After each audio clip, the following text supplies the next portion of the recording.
Morning बच्चों, आज हम कक्षा 8 सामाजिक विज्ञान सामाजिक एवं राजनीतिक जीवन वाली किताब में पार्ट 1 हमारा संविधान, जैसे कि हमने पिछली क्लास में पढ़ चुका है हमारा संविधान क्या होता है। आज हम पढ़ेंगे हमारा संविधान के मुख्य लक्षण। मुख्य लक्षण कौन कौन से? पहला है संघवाद, दूसरा संसदीय शासन प्रणाली, तीसरा शक्तियों का बंटवारा, चौथा मौलिक अधिकार, पांचवा धर्मनिरपेक्षता।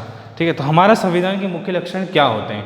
तो हमारा संविधान जो है इसके अंतर्गत स्वतंत्र भारत किस तरह का होना चाहिए, जो हमारा स्वतंत्र भारत है वो किस तरह का होना चाहिए, भारत में किस किस तरह के नियम होने चाहिए, किस तरह के आदर्शों एवं नीति नियम की पालना करने वाले कौन कौन होते हैं, ये सब इसमें लक्षणों में ये भारतीय संविधान में बताया गया है। सबसे पहले आज हम पढ़ेंगे संघवाद। संघवाद का मतलब होता है कि एक देश से ज़्यादा स्तर को सरकार का होना, यानी एक देश में एक से अधिक ज़्यादा स्तर पर सरकार का होना, यानी एक देश में एक सरकार या उससे अधिक सरकार का होना संघवाद कहलाता है। हमारा देश में राज्य स्तर पर भी सरकारें हैं और केंद्र स्तर पर भी, यानी हमारे देश में एक से अधिक सरकार कैसे होगी भाई? राज्य स्तर पर भी सरकारें हैं, अलग अलग राज्यों में अलग अलग सरकारें हैं और पूरे देश में अलग सरकार है, जिसे हम केंद्र सरकार और राज्य सरकार के नाम से जानते हैं। गाँवों में पंचायती राज व्यवस्था का शासन भी देखने को मिलता है।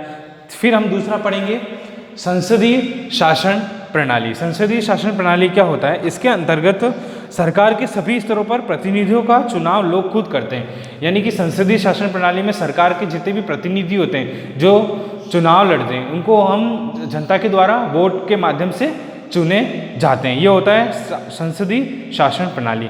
नेक्स्ट तीसरा होता है शक्तियों का बंटवारा। जो सरकारें इन्होंने चुन ली गई है तो उनमें अलग अलग शक्तियों का अलग अलग कार्यों के अनुसार बंटवारा किया जाता है। संविधान के अनुसार सरकार के 3 अंग हैं, विधायिका, कार्यपालिका और न्यायपालिका। ये संविधान के अनुसार इन शक्तियों को 3 भागों में विभाजित किया है।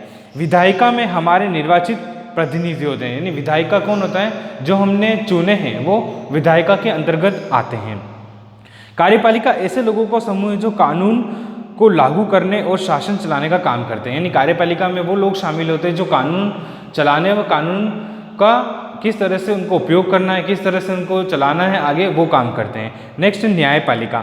न्यायपालिका में न्यायालयों की व्यवस्था, जो लोग न्यायालयों की व्यवस्था करते हैं वो न्यायपालिका कहलाते हैं। नेक्स्ट चौथा हमारा यहाँ पे आएगा मौलिक अधिकार। वो जो मौलिक अधिकार भारत के अंतर्गत पूरे के पूरे 6 मौलिक अधिकार दिए हैं, जो कि मौलिक अधिकार हम नेक्स्ट क्लास में पूरे विस्तार से पढ़ेंगे।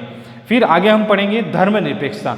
धर्मनिरपेक्ष राज्य वो होता है जिसमें राज्य अधिकृत रूप से किसी भी धर्म को राष्ट्रीय धर्म के रूप में बढ़ावा नहीं देता, यानी धर्मनिरपेक्ष ये होता है कि राज्य किसी भी धर्म को धर्मनिरपेक्ष के रूप में आगे बढ़ावा नहीं देता। बच्चों, आज यहीं तक हमारी क्लास चलेगी।